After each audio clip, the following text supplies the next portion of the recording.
देखती आंखों और सुनते कानों को मेरा सलाम पहुंचे। अस्सलाम वालेकुम। Thank you for your love and for your support for my channel and for my specially for my novel. आप लोगों के कमेंट्स में पढ़ रही हूँ, आप लोगों के व्यूज़ देख रही हूँ, लाइक्स देख रही हूँ, मुझे बड़ी खुशी हो रही है। इसी तरह सपोर्ट करती रहें, इसी तरह से अपना प्यार और मोहब्बत देते रहें। Let's come to the today's episode.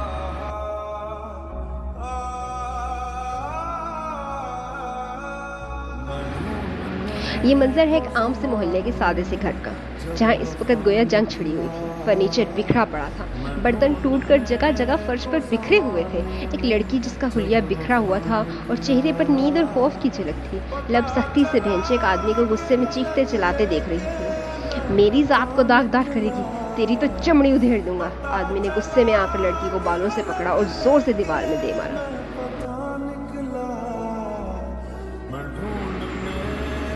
एक तरफ एक माँ जैसी औरत खड़ी थी, जिसने दुपट्टा हाथों में लेकर मुंह पर रखा हुआ था। उसके लब कप आ रहे थे। वो घबरा कर बोली, पुत्र जुबान गंदी न कर, उस पीछे इस नो दे।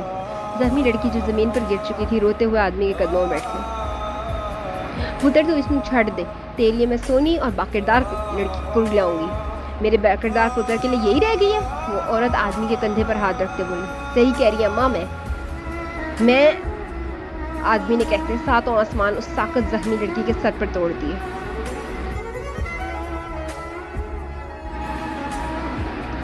आदमी को उस पर रहम ना आया। उसने गुस्से में आकर करीबी चीजें उठाकर लड़की पर दे मारी और धाड़ा, चल निकल यहाँ से और दोबारा इस घर का रुख ना करना। इस लड़की को धक्का दिया और वो मुंह के बल जमीन पर जा गिरी। आदमी ने दरवाजा बंद कर दिया, जैसे हर रिश्ता और रहम का दर भी बंद कर दिया हो। लड़की जमीन पर बैठी आंखों में सुर्खी लिए बंद दरवाजे को देखती रही। वही दरवाजा जिसके पार वो कभी अपनी खुशी और रजामंदी से ब्याह कर आई थी। वैसे हया, ये रंग ज्यादा खूबसूरत लगेगा मुझ पर या फिर ये काले वाला? हया जब स्त्री के कपड़े लिए रूम में दाखिल हुई थी, सबीन ने पूछा। जो आपको अच्छा लगे आप ही। हया मध्यम मुस्कान लबों पर सजाए कहती, हाथ में पकड़े कपड़ों को एक तरफ फेंक करती बोली, आज नादिया की मंगनी थी। वैसे तो ताई का इरादा उस्मान या अफान से करने का था, मगर 3 माह पहले होने हुए वाक़े ने हर मकीन का रहन सहन और अंदाज बदल दिया था, बल्कि उनके रवैयों में भी गहरे असरात छोड़े थे। नहीं बेहया, इस बारे में तो तुम्हारे अलावा और कोई मदद कर ही नहीं सकता। हाँ हया, सबीन सही कह रही है, तुम्हारा तो टेस्ट ही कमाल है। सारे खानदान के लड़कों को पीछे लगाया हुआ है। सिर्फ खानदान नहीं, बाहर वालों को भी याद है 3 माह पहले का वाक़या। नादिया ने भी लुकमा दिया, जिस पर सब हंस पड़े, मगर हया वो एक लम्हे को रुक गई। 3 माह पहले का वो वाक़या उसकी आंखों में घूम गया और बेख्तियार आंखों में से आंसू बहने लगे। अपने जज्बात पर काबू पाते वो फौरन कमरे से बाहर निकल गई।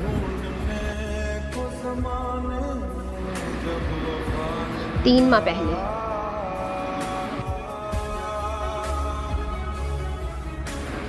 सलमान कैसा है इतने अरसे बाद? आज कहाँ से नाज़िल हुआ? सारब एक अरसे बाद सुल्तान को यूं अपने रूबरू देखकर बोला। जहाँ सारब का चेहरा पुराने दोस्त को देखकर चमक रहा था, वहीं सुल्तान का चेहरा बेतासर और सर्द था। मैं तो जहाँ था वहाँ था, तुम भी अंधेरों में भटक रहा था। सुल्तान सर्द लहजे में बोला। क्या मतलब?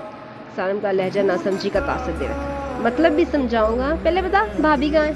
सारब की बात पर सुल्तान हंसते हुए बोला, कौन सी भाभी? कहाँ की भाभी? तेरा दोस्त अभी छड़ा छांट है। सारम बात को मजाक का तासर देता बोला, ना वो छड़ा है ना छांट है, बाप बनने वाला है। सुल्तान की आवाज में तंज। सारम चौंक गया। मैं तुझे कह रहा हूँ कि मेरी शादी नहीं हुई थी, मुझे बाप बनने की मुबारकबाद दे रहा है। सारम हंसकर कहता दूसरे सोफे पर जा बैठा। सही कह रहे, शादी तो वाकई नहीं हुई तेरी। हादिया कहाँ है? सुल्तान ने आगे झुककर आंखों में आंखें डालकर पूछा। मुझे क्या पता कहाँ है, मेरी तो अरसा हुआ कोई मुलाकात नहीं हुई। सुल्तान सारम का लहजा इंतहा हद तक लापरवाह था। क्या बात है, तेरी मुलाकात नहीं हुई, फिर किसकी हुई? सुल्तान ने अब की बार आवाज में सख्ती लाते पूछा। क्या बातें कर रहा है, इतने अरसे बाद मिला और आते ही पुराने खाते खोल लिए घर बैठ गए। सारम लहजे को हल्का फुल्का किए बोला, पुराने बातें ही वो हैं जो मुझे आज तेरे सामने लाई। साफ साफ बता क्या किया है तूने? सुल्तान की आवाज़ में जब्त की इंतहा थी, मगर चेहरे पर आने वाले तासुरात किसी तूफान का पेशे हैमा थे। जो बात है साफ साफ कह दे, क्यों पहेलियां बजवा रहा है? सारम सुल्तान को देखकर बोला, जिसका चेहरा सट था। एक लड़की तुझ पर तेरे प्यार पे भरोसा करके आधी रात को तेरे साथ आई। 2 माह तूने सब पे फार्म हाउस में रखकर जलील किया, फिर अपने गार्ड्स के आगे फेंक दिया। जब उन गार्ड्स का दिल भर गया तो उन्होंने किसी फालतू चीज़ की तरह उसे फेंक दिया। सुल्तान के लहजे में आग थी, मगर अल्फाज बर्फ़ की तरह काट रहे थे। इसमें मेरी कोई गलती नहीं है, वो लड़की थी ही बदकिरदार। वो मेरे साथ रिलेशन में होने के बावजूद दूसरे लोगों के साथ वक्त गुजारती थी, या मेरे फार्म हाउस तक बुला लेती थी मेरी गैर मौजूदगी में। इसलिए अगर तू इसकी वकालत करने आया तो ना कर, चला जा, मगर दोस्त बनकर आया तो मोस्ट वेलकम, सालिम का तैयत से बोला। सुल्तान खामोश रहा। चंद लम्हों बाद उसने गहरा सांस लिया और सर्द लहजे में कहा, बहुत हूँ सालिम नवाज, आज यकीन आ गया कि तू कितना बगैरत है। ज़िंदगी में बहुत गलतियाँ की, मगर सबसे बड़ी गलती तुझ जैसे इंसान का दोस्त बनाना थी। अफसोस तुझ पर भी और खुद पर भी। ये कहकर सुल्तान पलटा और दरवाजे की तरफ बढ़ गया। वाह, मेरा दोस्त तो सुल्तानों का सुल्तान निकला। एक बदकिरदार लड़की की वजह से अपने बचपन के यार से मुंह फेर रहा है। सारिम में तंजिया हंसी के साथ था, मगर सुल्तान एक लफ्ज़ कहे बगैर दरवाजे से बाहर निकल गया, और शायद हमेशा के लिए सारिम की ज़िंदगी से भी।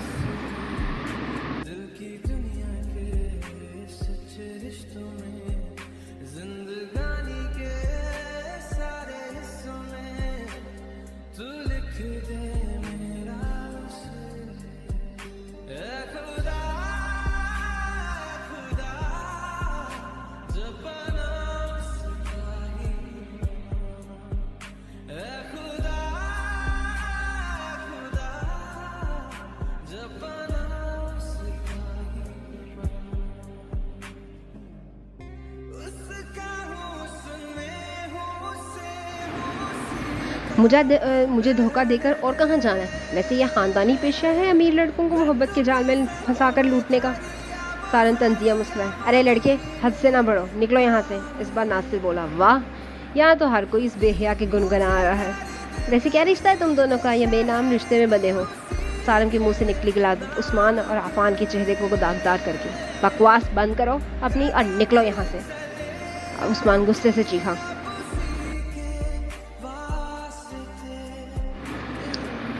वाह, यहाँ से तो एक से बढ़कर एक हुस्न है। हया जो कोने में खड़ी थी, सालिम की नजरें पड़ते ही खुद को पहले से ओढ़े दुपट्टे में छुपाने लगी। अरे कूल डाउन, इसको पहले भी कहीं देखा है। हाँ, अरे ये तो वही है जिसकी तस्वीर मेरे यार के मोबाइल की जीनत बनी हुई है। सालिम हया के आधे चेहरे पर नजरें गाड़े बोला। बकवास बंद कर और निकल यहाँ से। अफान आपने से बाहर होता सालिम को मुक्का मारता बोला, जिस पर सालिम ने भी अफान के चेहरे पर मुक्का मारा। ओ हीरो, जुबान से बात कर रहा हूँ ना, तो जुबान से जवाब दो। अपने घर की औरत काबू नहीं होती और मुझ पर हाथ उठा रहे हो। सालिम धाड़ा। तुम जिस औरत के पीछे यहाँ आए हो उसका इस घर और घर के मकीनों से कोई ताल्लुक नहीं। उस्मान अफान को पीछे करता बोला। जा रहा हूँ, बस वार्न करना था तुम लोगों को। अपने गंद को अपने तक रखो। सालिम कहता बाहर निकल गया। बस ये दिन देखना बाकी रह गया था। अब गली के आवारा लोंडे घर की तहजीब व तरबियत पर सवाल उठाएंगे। दादी सर पीट कर बोली। अम्मा, हादिया तो जाते जाते मुंह काला कर गई, पर अपनी बहन को छोड़ गई हमारे लिए, आफिया ने जहर भरे अल्फाज में कहा। उस्मान और अफान की आंखों से बेबसी के मारे आंसू बह निकले। हया, वो क्या बकवास करती क्या? तुम्हारी तस्वीर किसी गैर मर्द के मोबाइल में क्या कर रही थी? इफ़्फ़त ने झंझोड़ कर पूछा। खुदा की कसम अम्मा, मुझे कुछ नहीं पता। हया सिसकने लगी।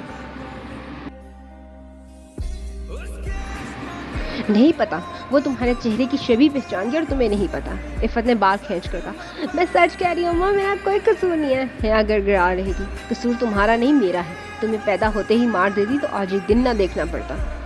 इफ़्फ़त ने मारना शुरू कर दिया। अम्मी बस करें। अफान तड़प कर आगे बढ़ा और बहन को सीने से लगा लिया। लो जी, तमाशा वो शुरू। पहले काबू किया होता तो आज ये दिन ना देखना पड़ता। ताई जी बैठी बड़बड़ाती रही। अम्मी अम्मी। उस्मान चलाया, जिसे जब देखा इफ़्फ़त बेहोश हो चुकी थी। उस्मान, अफान माँ को कमरे में ले जाओ, आफिया ने कहा तो उस्मान माँ को उठाकर ले गया। अफान भी पीछे पीछे चल दिया। आफिया, हया का रिश्ता देखो, मैं मज़ीद तमाशा नहीं चाहती, दादी ने सख्त लहजे में कहा। जी अम्मा। आफिया मेहमानों की तरफ बढ़ गई जो इस तमाशे से अच्छे हाथ से महजूज हो रहे थे। हया बेटा बस करो, अब रो मत। अफान ने हया के चेहरे से आंसू साफ करते हुए नरमी से कहा। भाई आप तो यकीन करें, मैं नहीं जानती कुछ भी। मैं वाकई बेकसूर हूँ। हया अफान का बाजू थाम कर हिचकियों से टूटती जा रही थी। हाँ मेरा बच्चा, मुझे यकीन है अपनी गुड़िया पर। अफान ने गहरा सांस लिया और पानी का गिलास आगे बढ़ाया। ये पानी पी लो, थोड़ा सुकून आएगा। हया ने कांपते हाथों से गिलास थामा, लेकिन आंखें अब भी भीगी थी। भाई मगर अम्मी को यकीन नहीं है। उसके लब कप कपाए। अफान ने इसके बालों पर हाथ फेरा। अम्मी नाराज़ ज़रूर है, लेकिन सबसे ज़्यादा मोहब्बत भी वही तुमसे करती है। उनका गुस्सा वक्त के साथ मिट जाएगा। फिर वो हया को आराम से बिस्तर पर लेटाकर कंबल ओढ़ कर बोला, आराम करो मेरी बहना, कल से बाहर का माहौल मज़ीद संगीन हो गया है, तुम्हें खुद को संभालना होगा, हम सब तुम्हारे साथ हैं। अफान ये कहकर कमरे से बाहर चल गया। पीछे हया के आंसू फिर से बहने लगे, खामोशी से, किसी शोर के बगैर, लेकिन दिल को काटते हुए। भाई अम्मा की तबीयत कैसी है? अफान ने उस्मान को लॉन में अकेला बैठा देख तो खामोशी से पास जाकर कुर्सी पर बैठते हुए पूछा। बेहतर है, थकन ज़्यादा हो गई है, बीपी लो था बस। उस्मान ने गहरी सांस ली, जैसे सिर्फ माँ नहीं वो खुद भी बोझ तले दबा हो। भाई क्या आप भी हया से? अफान के अल्फाज अधूरे थे, मगर उस्मान के चेहरे पर छाई संजीदगी सब कुछ कह रही थी। उस्मान की नज़रें दूर हलाम में गुम थीं। याद है बचपन में जब हया मेरी होमवर्क वाली कॉपी पर पानी फेंक देती थी और मैं अगले दिन क्लास से बाहर खड़ा होता था। उसने हल्की से मुस्कुराहट के साथ माजी को याद किया, मगर मैं उसे कुछ नहीं कह पाता था।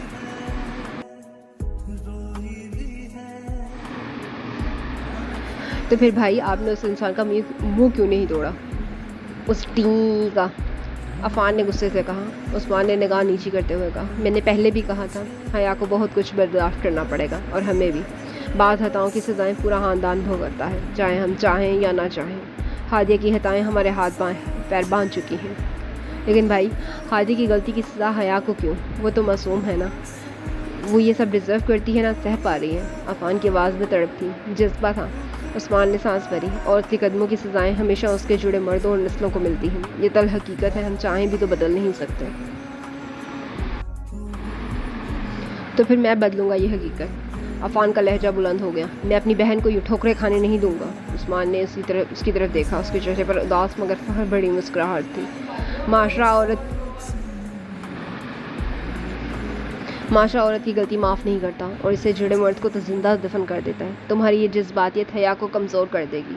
इसे खुद अपने हक़ की लड़ाई लड़ने दो। आज अगर वो तुम्हारे साए में छुपेगी तो हमेशा सहारों की तलाश में रहेगी, चाहे वो तुम हो या कोई और। उस्मान कंधों पर हाथ रखता उठा, ज़िंदगी मुश्किल है, मगर इसे आसान हमारी सोच, हमारे इरादे बनाते हैं। सोच साफ़ हो, इरादे पुख्ते, तो बड़ी से बड़ी मुश्किलात भी छोटी लगती हैं।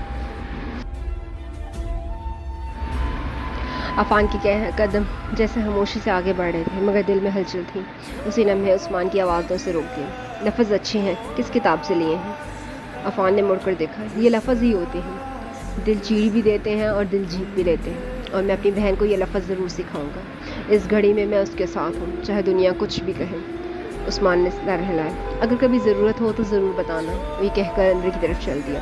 पीछे अफान की आंखों में कुछ फैसला पकता हुआ था, हया के लिए, सच के लिए और भाई होने की जिम्मेदारी के लिए। लेकिन क्या वो अपनी बहन को महफूज कर सकेगा माशरे के तानों से, तकदीर के फैसलों से?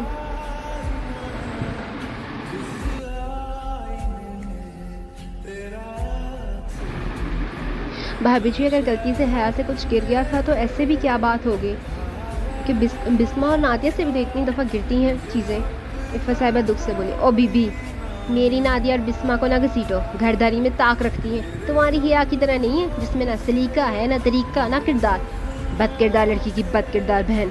ताजी मुंह फाड़ कर कहती कमरे से बाहर चली गई। पीछे इफ़त फर्श पर बैठी। क्यों हादिया, क्यों किया तुमने ऐसा? साबित कर दिया तुमने कि तुम्हारा खून मिलावटी है। क्यों हादिया, क्यों किया तुमने ऐसा? मेरी परवरिश में क्या कमी थी? अरे मेरा बेटा क्यों रो रहा है? आवाज़ में घबराहट कम और मोहब्बत ज़्यादा थी। हाथ में फीडर थामे एक शख्स कमरे में दाखिल हुआ। सामने कुर्सी पर रखा प्रॉम, जिस पर एक नन्हा सा बच्चा भूख से बिलक रहा था। आंसू उसके नरम गालों को भगो रहे थे और मासूम चेहरा सुर्ख हो चुका था।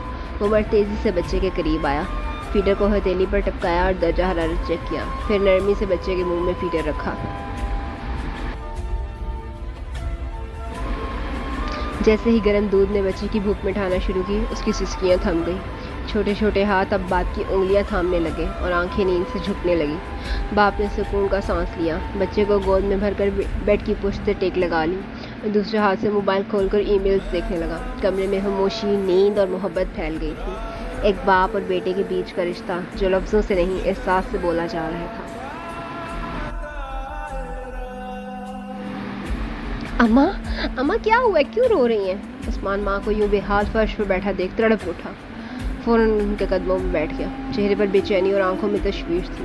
इफ़त साहिबा ने नम आंखों से बेटे की तरफ देखा और हिचकियाँ लेकर बोली, उस्मान, हादिया ने क्यों मेरी परवरिश का जनाजा निकाला? क्यों मेरे हिस्से के सारे तानों सब सजाओं का बोझ मेरी हया उठा रही है? क्या मेरी हया का बहन होना गुनाह है? इनके आंसू थमने का नाम नहीं ले रहे थे। उस्मान ने नरमी से उनका हाथ थामा और पेशानी को वो बोसा दिया और कहा, अम्मी उठें, यहाँ मत बैठें, आए कमरे में चलते हैं, आपकी तबीयत और बिगड़ जाएगी। उस्मान ने नरमी से सहारा दिया और बामुश्किल बेड पर बिठाया और कंबल उड़ा दिया।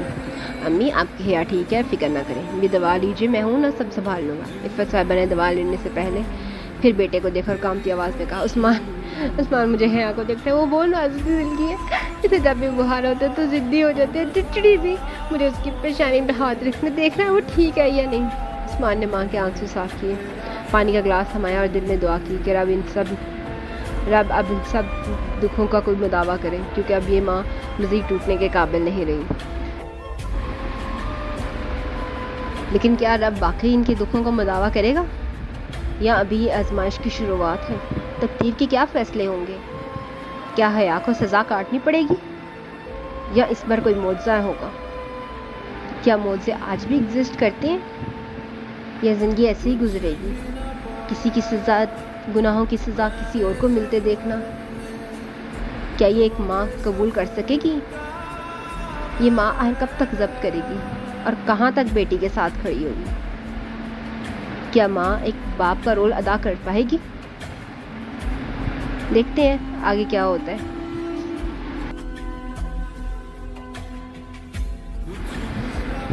दादू ने रात के खाने की मेज़ पर नज़र उठाई तो इफ़त खामोश बुझी बैठी देख रुक सी गई। मौलवी साहब की रुखसत होने के बाद से इफ़त जैसे मुरझा गई थी। दादू ने सख्त लहजे में कहा, इफ़त, हया को समझाओ कि वो अपना बचपना और नादानी छोड़कर बड़ी हो जाए।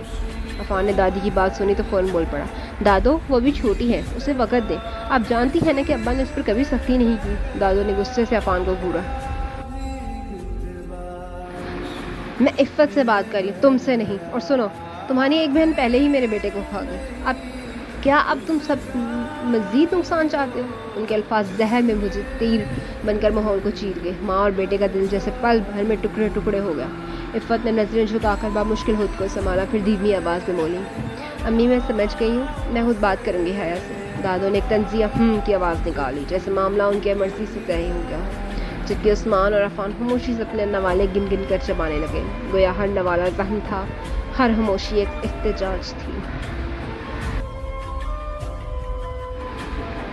इफ़त बर्तन समेट रही थी जब बावज ने आहिस्ता से बात छेड़ दी, वैसे इफ़त, अम्मा ने कोई गलत बात तो नहीं की? भाई साहब जा चुके हैं, अब हया को अक्लमंद होना पड़ेगा। इफ़त ने सर झुकाया मगर ज़ुबान बंद रही। हादिया के नाम का दाग भी हया के माथे पर लगा है, कम से कम कोई तरीका तो सीखे, न यही बदनसीबी सारी ज़िंदगी तुम्हारे सीने पर मोंग डलती रहेगी। इफ़त कुछ न बोली, बस बर्तनों में हाथ चलता रहा। दिल की ज़मीन पर तेज़ धूप पड़ने लगी।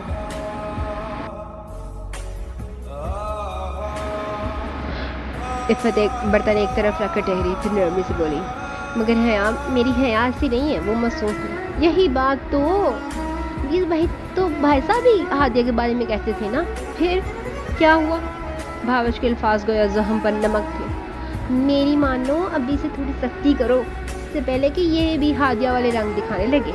इफ़त ने एक लम्हे को आंखें मोड़ ली, आंसू का गोला हलक में फंस गया। निकलने की कोशिश की मगर वही घुटन, वही माँ बनकर सजा देने की अज़ियत दिल के बीच एक और दरार डाल गई।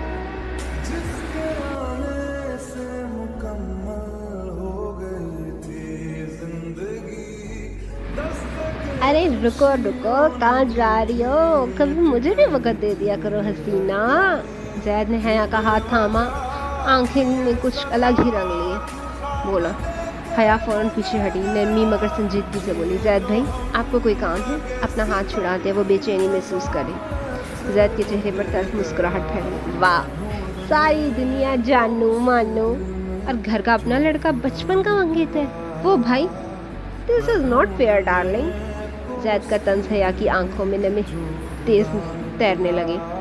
अरे बेबी, मोना ने मुस्कुरा लिया करने, वरना ये आंसू चूमने की इजाज़त तो दें। जैद के लहजे की हद पार कर बच्ची की गुस्ताही ने हया को और भी परेशान कर दिया। उसी लम्हे अफान आगे बढ़ा और हया को नरमी से अपनी तरफ खींच लिया। कोई खास काम है आपको हया से? अफान हया को हिसार में बांध कर बोला। अरे नहीं, चाचा जी की वफात का गम में इमोशनल हो गई थी, मैं सिर्फ तसल्ली दे रहा था, जैद ने बनावटी हमदर्दी से कहा। अफाद ने जैद की आंखों में आंखें डालकर सद लहजे में बोला, बहुत शुक्रिया तुम्हारी तसल्ली का, मगर बेहतर होगा कि आइंदा हया के आसपास भी दिखाई ना दो। फिर हया को अपने साथ लगाकर वो खामोशी से कमरे की तरफ बढ़ गया। जैद तन्हा खड़ा सिगरेट सुलगाते हुए छत की तरफ देखने लगा। इतनी कोई हूर है तेरी बहन? खैर हूर तो है, मगर याद रख एक दिन वही मेरे कदमों में बैठकर मिन्नत करेगी कि सिर्फ मानो, तब पता चलेगा तुम्हें अफान। जैद के लबों पर जहर घुला तंज था।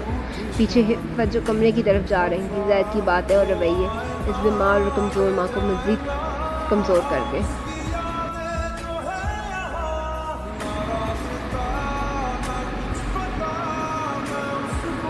After 3 months,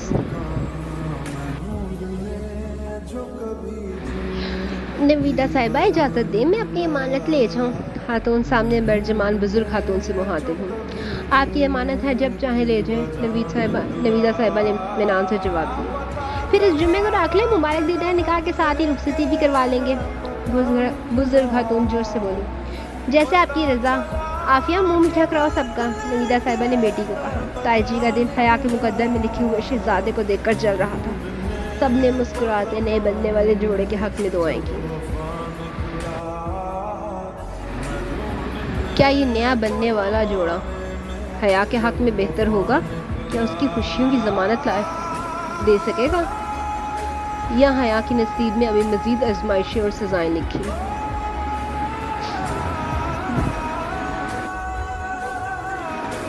तुम्हारी दादी ने हया का रिश्ता तय कर दिया, इफ़त साहिबा ने डो टोक लहजे में कहा। उम्मीद है तुम लोग इस फैसले को इज्जत के साथ अपनाओगे, कोई रुकावट पैदा नहीं करोगे। अफान ने हैरत से माँ की तरफ देखा। लेकिन अम्मा रिश्ता किससे, कौन है वो, क्या करता है? इफ़त सर लहजे में जवाब दिया। ये जानना तुम्हारे लिए ज़रूरी नहीं। हादिया की बदनामी के बावजूद वो लड़का हया को अपनाने पर तैयार है, ये मेरे लिए काफ़ी है। लड़का तुम्हारी बाइज्जत और बाहलाक बहन के लिए बेहतर है। अफान गुस्से से उठा, उसकी आवाज़ में फ़ख्र भी भर गया। अम्मी मेरी बहन कोई ऐबज़दा नहीं है जो मैं एहसान मंद रहूँ, बाकिरदार और सुलझी हुई बहन है मेरी। तुम्हारी इसी बाकिरदार बहन की बाकिरदारी हादिया की बदकिरदारी के नीचे दब गई। तुम्हारी ये जज्बाती जुमले मेरी नाफरमानी कर रहे और मेरी तरबियत पर सवाल उठा रहे। इफ़त ने सख्त लहजे में जवाब दिया। अम्मी मगर बस, जो कहना था कह दिया। अपनी बहन को बता देना जुम्मे को निकाह का जोड़ा आ जाएगा। अगर वो अपने मरे हुए बाप की इज्जत रखना चाहती है तो वक़्त पर तैयार रहे, और अगर उसका भी कोई यार बैठा है तो कह देना जाने से पहले मुझे जहर देकर जाए। अम्मी आप ऐसे क्यों कह रही हैं? हमारी हया ऐसी नहीं है, उस्मान दुख से बोला। मुझे कुछ नहीं सुनना। इफ़त कहते आंखें बंद कर गईं। ये वाज़िह इशारा था कि अब वो आराम करना चाहती हैं, तो इनको डिस्टर्ब ना किया जाए। इफ़त साहिबा की बंद आंखें देख दोनों बेटे कमरे से बाहर निकल गए। मौलवी साहब की वफ़ात, हादिया के लिए सफाई, हया की बदनामी ने इफ़त को ज़ख्मी और सफाक बना कर दिया। बंद आंखों से निकलते आंसू में बीते कल की शबह थी जब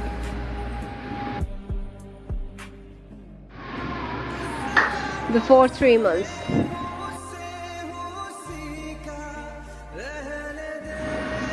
मौलवी साहब के 40वें को 2 हफ्ते गुजर चुके थे। आफिया बेगम बिस्तर पर, अम्मा बेगम के पहलू में नींद दराज थी। दोनों खामोश, जैसे अल्फाज कहीं छिन गए हों। इतने में दरवाजे पर दस्तक हुई। अस्सलाम वालेकुम माँ जी। आंसर उनकी बेगम कमरे में दाखिल हुई। वालेकुम सलाम पुत्र, आज बड़ी देर लगा दी आने में। अम्मा बेगम ने घड़ी की तरफ देखते हुए तंज़िया अंदाज में कहा। जी अम्मा, बस कुछ कारोबारी मसाइल थे। खैर अल्लाह खैर करेगा। आन साहब थके थके लहजे में बोले।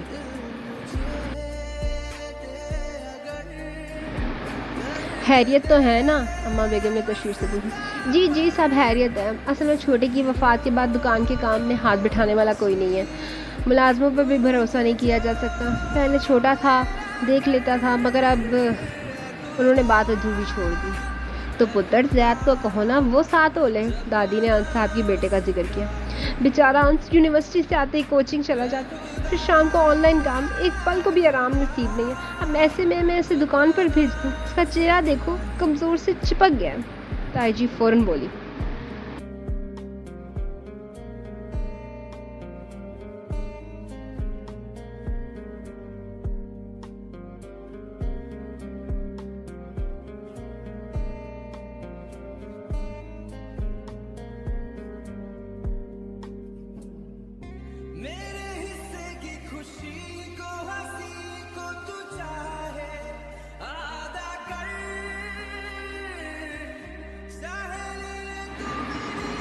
ताई जी भी रुक ना सके।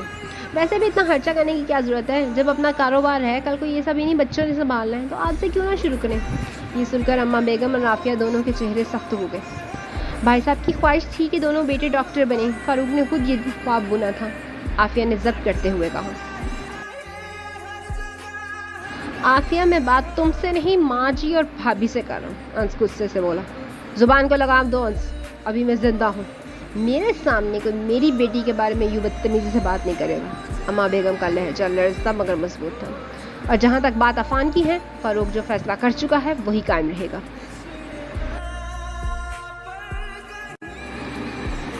अल्लाह आपको सलामत रखे अम्मा जी। मेरा मकसद गुस्ताही नहीं था, बस मैं ये कहना चाहता हूँ कि सबने फारूक को बहुत समझाया था कि हालिया को इतनी आज़ादी ना दे, लेकिन उसने किसी की ना सुनी। नतीजा सबके सामने। अब अगर हमने फिर से कोई नादानी की तो बड़ी कीमत चुकानी पड़ सकती है। ये सुनकर अम्मा बेगम की आंखों में एक कर ब्लर्स उठा। जानते हैं अंस, आपकी बातें ठीक होंगी, मगर मेरी नज़र में अफान और उस्मान काबिल हैं, वो हादिया नहीं है।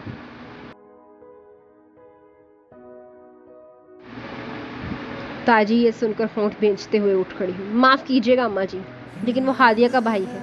जैसे वो धोखेबाज निकले, ये भी कुछ काम नहीं निकलेगा। देख लीजिएगा। वो तनफर से दरवाज़ा पटकती बाहर निकल गई। अन साहब ने बेबसी से एक नज़र माँ जी पर डाली और सरदार के साथ पीछे चल दी। इफ़्फ़त जो अब तक खामोश खड़ी थी, हारे हुए लहजे में बोली, माँ जी आप भाई जी को इकरार कर दी, कल से अफान को दुकान पर भेज दूँगी।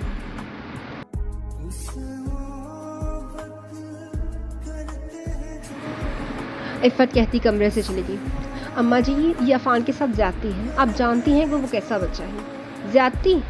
ज़्यादती तो हम सब के साथ हुई है। हसन वाला ख़ानदान जो किसी ज़माने में मिसाल समझा था, आज अपनी ही इज्जत का बोझ उठाए हर कदम पर रुस्वा हो रहा है। नवीदा बेगम की आंखों में वो दर्द झलक आया।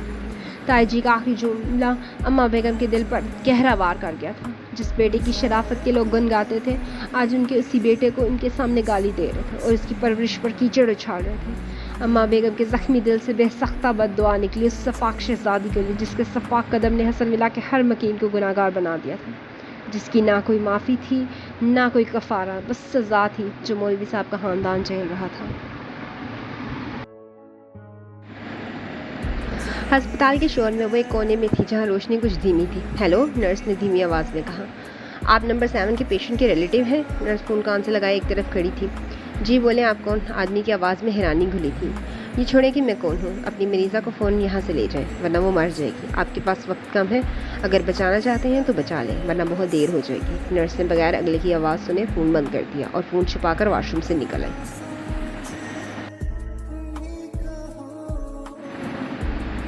इफ़्फ़त अभी किचन में पानी का जग भर रही थी जब ताई जी अंदर आई और बेताबी से बोली, इफ़्फ़त अच्छा हुआ तुम यहीं मिल गई, मैं तो तुम्हारे पास ही आ रही थी। देखो अंसाब इस उम्र में नहीं है कि दिन भर दुकान पर बैठे और कारोबार के सारे झंझट संभालें। ऊपर से तुम्हें भी मालूम है कि महंगाई ने कमर तोड़ दी है। वो रुकी, एक गहरा सांस लिया और फिर नरमी से कहा, तुम अफान से बात करो ना। अगर मेरा ज़ैद फारिग होता तो मैं इससे कहती, मगर वो भी मसरूफ़ है, दिन रात मेहनत करता है, बाप का बाजू बना हुआ है।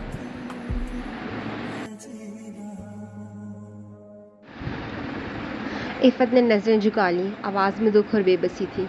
लेकिन भाभी, अफान की पढ़ाई है, डॉक्टर बनने का ख्वाब है उसका, मैं उस्मान से बात करती हूँ। ताई जी ने फ़ौरन नरमी से टोका, अरे उस्मान को क्यों बीच में लाती है, उसे क्या खबर कारोबार की। अफान तो भाई साहब के साथ भी जाता रहा है, सब जानता है। कुछ पल खामोशी रही, फिर इफ़्फ़त धीमे नरम लहजे में बोली, जी भाभी मैं बात करूँगी।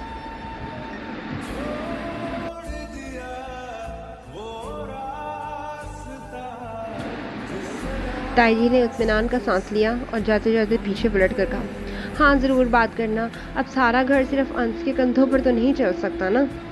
वो चली गई, मगर पीछे इफ़त की आंखों में नमी तैरने लगी। वो पानी का जग रखते रखते थक गई थी।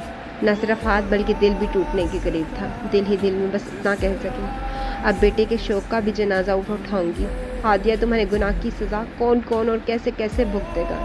रब तुम्हें भी कभी सुकून नसीब ना करे।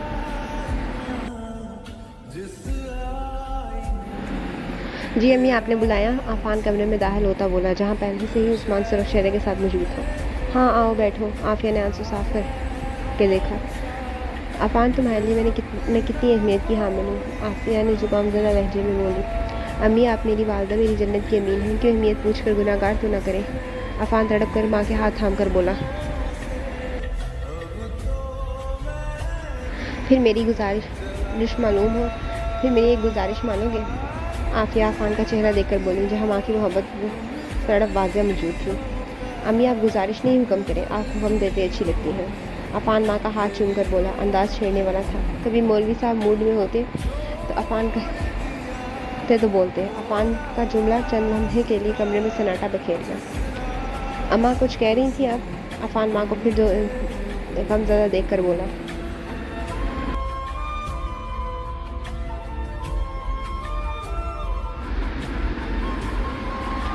हाँ वो आफान, मैं चाहती हूँ कि तुम डॉक्टरी छोड़कर भाई जी के साथ दुकान पर बैठ जाओ। तुम्हारे अब्बा के जाने के बाद भाई जी अकेले हो गए, उनको मदद की ज़रूरत है। आफिया साहिबा ने कहते ही आफान के सर पर साथ आसमान तोड़ दिए। अम्मी, आफान के टूटे दिल से आंखें चुराए आफान के दोनों हाथ मजबूत थी तो थाम कर बोली, आफान मैं बहुत मान से दरखास्त कर रही हूँ। इफ़त बेगम आफान की सुरहोती आंखें देख कर बोली,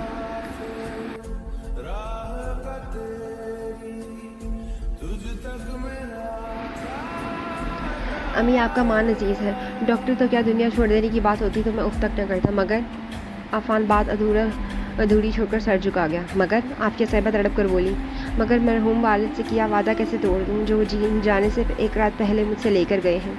आफान की आवाज़ नम हो गई ये कहते, जिसको सुनकर आफिया साहिबा के हाथों से आफान के हाथों पर गिरफ्त कम होती ख़त्म हो गई। अम्मी आप बताएं, आपका मान रखूँ या मरहूम बाप का वादा पूरा करूँ?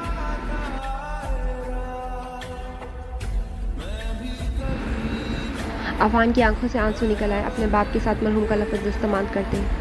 आफान, तुम्हारे वालिद जा चुके हैं, मरे हुए लोगों के लिए ज़िंदा लोगों को भी दफनाना चाहते हो? आफिया बेगम से जिंदगी से बोली, अम्मी अभी तो मिट्टी भी खुश नहीं है, ऐसा ना कहें।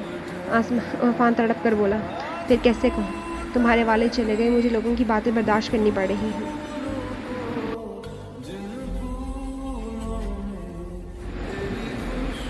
हादिया और हया के गुनाह की सज़ा मुझे भुगतनी पड़ रही है। आफिया का जब्त हार गया। पहले हया को किचन में डांटता देख, फिर भाभी का लहजा और फिक्र जैद के लिए देखकर, जो सारा दिन आवारा गर्दियाँ करता था। अम्मी, हया के मुतालिक ऐसा ना कहें, इसने कोई गुनाह नहीं किया। उस्मान माँ के कंधे को थाम कर साथ लगाए बोला, जी अम्मी, हमारी हया बेवफा नहीं है। आफान भी माँ के हाथ थाम कर चूम कर बोला, हया क्या है क्या नहीं, मुझे उसके मुतालिक कुछ नहीं सुनना। मुझे सिर्फ ये बताओ आफान, मरहूम बाप का वादा ज़रूरी है या जिंदा माँ का मान? आफिया सर्द लहजे में बोली,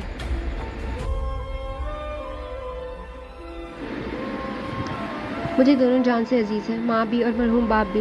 लेकिन अगर आपकी ज़िद है तो मैं कॉलेज से वापसी पर दुकान पर बैठ जाऊँगा चाचा की मदद करने। आफान सादगी से बोला, मदद करनी है तो पूरी तरह करो, एहसान ना करो। उन्हीं के घर में रहकर उन्हीं का कमाया खा पी कर एहसान करने की ज़रूरत नहीं है। तुम्हारे चाचा का एहसान है जिसने एहसास किया, वरना कौन तुम्हारी पढ़ाई की फ़ीस देता? आफिया आफान को घूर कर बोली, अम्मी मेरी फ़ीस यूनिवर्सिटी देती है ना। पहले अब्बा पर हम दोनों भाइयों का पढ़ा का बोझ था ना, अब चाचा पर है। और जहाँ तक बात खाने पीने रहने की है तो इसकी फिक्र आप ना करें। यानी तुम मेरी बात नहीं मानोगे? ना मानो, ना तुम्हारा भाई मानता है ना तुम मानना।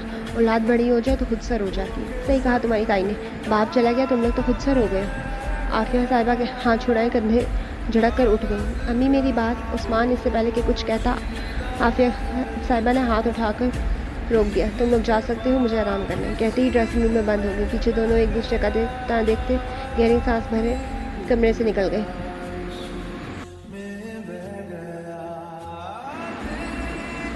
After 3 months,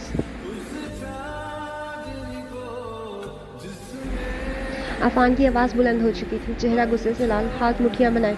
भाई आप कैसे राज़ी हो गए? न जाने कौन है वो, कैसा है फूफो? वो अपने बेटे को बचाने के लिए हमारी बहन को किसी अजनबी के हवाले कैसे कर सकते हैं? उस्मान खामोशी से ग्रिल थामे खड़ा था, अंधेरा जैसे इसके गिर्द साड़ डाले था। ये रिश्ता अब्बा की मौजूदगी में तय हुआ था आफान, बस यूँ ही सरसरी बात नहीं थी। उस्मान की आवाज़ में थकन थी, एक अधूरा सा दिफा। अफान जैसे फट पड़ा।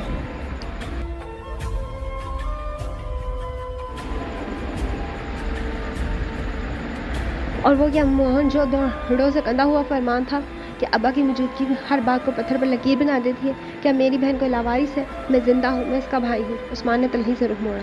आहिस्ता बोलो, मजबूरी ही है अफान। जिन बेटियों के सरों पर बाप का साया नहीं होता वो लावारिस बन जाती हैं। चाहे भाई लाख दावा करे, और जो माशरा तुम जानते हो वो सिर्फ बाप के साय को मानता है। तो फिर भाई का क्या भाई सिर्फ तमाशा देखने के लिए होती है? क्या मैं सिर्फ छाँव हूँ, कोई छत नहीं? अफान का लहजा हारिस भाई जैसा हो चुका था। उस्मान ने नजर गले की तरफ रखी। धुएं से स्याह आसमान जैसे इसकी आंखों में उतर आया। नहीं अफान,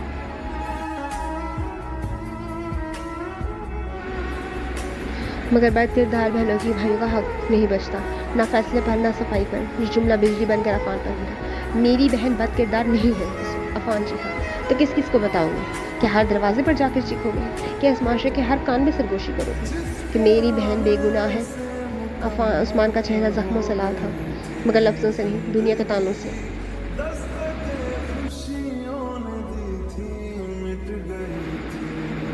अफान की आवाज़ टूटने लगी। मैं उसे छुपा लूँगा उस दुनिया की नज़रों से जहाँ कोई ताना नहीं होगा, कोई इल्ज़ाम नहीं होगा। उस्मान का हाथ उसके कंधा पर आ गया। चेहरे पर जख्मी सी मुस्कुराहट थी। बड़े हो जाओ अफान, और अपनी बहन को भी बड़ा होने दो। वो कोई शय नहीं है जो कैद कर लो, वो इंसान है, जिंदा, सांस लेती, महसूस करती हुई इंसान। इसे खुद जीने दो। अगर कुछ कर सकते हो तो खुदा से दुआ करो, क्योंकि अब सिर्फ वही इसके हक में बेहतर कर सकता है।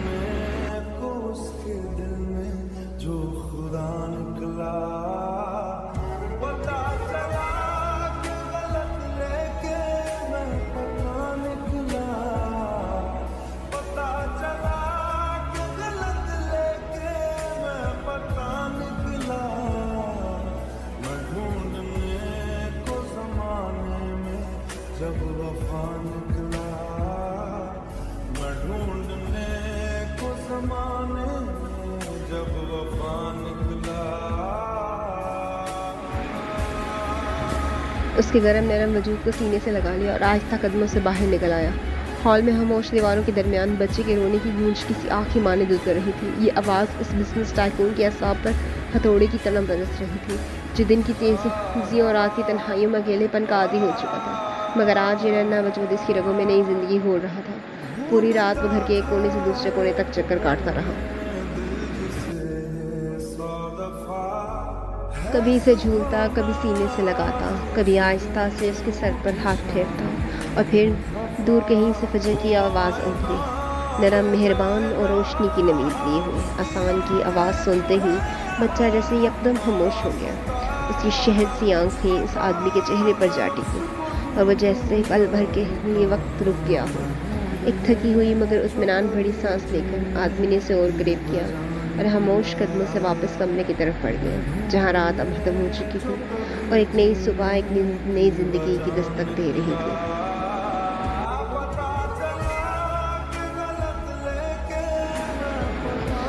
ये थी आज की एपिसोड। उम्मीद है आप लोगों को पसंद आई होगी। अपने रिव्यूज़ कमेंट्स में देना ना भूलिएगा। आप लोगों के रिव्यूज़, आप लोगों की राय का मुझे बेसब्री से इंतज़ार रहेगा। और आप लोगों ने मुझे बताया नहीं कि आप लोगों की इस बारे में क्या राय है। क्या आप लोगों को क्या वाकई ही AI बेस्ड या artificial intelligence based animated drama series चाहिए? अगर चाहिए तो प्लीज़ मुझे कमेंट्स करें। आपके कमेंट्स की ही वजह से ही मुझे मोटिवेशन मिलेगी और मेरी टीम को भी, तो ही हम लोग इस चीज़ को अपलोड कर सकेंगे।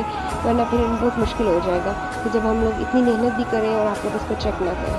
तो प्लीज़ ज़ीराई करें आपकी राय का, आपकी हर एक ही चीज़ का, आपकी बताई गई चीज़ का, आपके कमेंट्स का, आपके व्यूज़ का हम लोग बहुत कदर करते हैं। और आप इसी कदर की ही वजह से मेरा ये चैनल चल रहा है। तो प्लीज़ आप लोग अपने रिव्यूज़ का ज़रूर इजहार कीजिए, आप कमेंट्स कीजिए, अपने फ्रेंड्स के साथ इस नावल को शेयर कीजिए और ढेर सारा प्यार मोहब्बत ज़रूर दीजिएगा। अपनी राइटर को दुआ में याद रखें। तब तक के लिए खुदा हाफिज़। अल्लाह निगहबान।